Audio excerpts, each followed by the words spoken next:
பார்த்தீங்கன்னா தர்பூசணி பழ ஜூஸ் தான் செய்ய போகிறோம். பாருங்கள், தர்பூசணி பழத்தை எடுத்து கரைஞ்சி வச்சுருக்கேன். மதிய நேரம் வெயிலுக்கு நல்லது. வாங்க இதை நல்லா கரைஞ்சிக்கலாம்.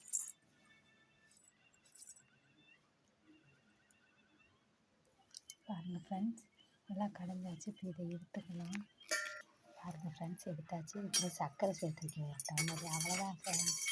சரி வாங்க ஃப்ரெண்ட்ஸ், தர்பூசணி பழம் வெயிலுக்கு ஏற்ற குடிக்கலாம். பாருங்கள், ரெடி ஆயிடுச்சு.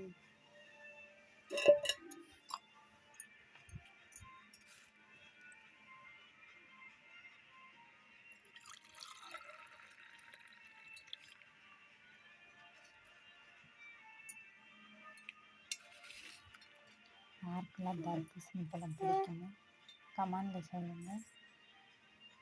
சேனல் லைக் பண்ணுங்கள், சப்ஸ்கிரைப் பண்ணுங்கள். வாங்க ஃப்ரெண்ட்ஸ், குடிக்கலாம் ஜூஸு. வாங்க ஃப்ரெண்ட்ஸ், குடிக்கலாம். பாருங்கள் ஜூஸ் எப்படி ஆயிடுச்சுன்னு ஃபில்ட்ரு பண்ணி அடித்தாச்சு. யாருக்கெல்லாம் தர்பூசணி பழம் ரொம்ப பிடிக்கும் பாருங்கள், எனக்கு ரொம்ப பிடிக்கும். அடுத்தடுத்த வீடியோவில் பார்க்கலாம். 2 பொருளை வச்சு செஞ்சாச்சு. அடுத்தடுத்த வீடியோ பார்க்கலாம். பாய்.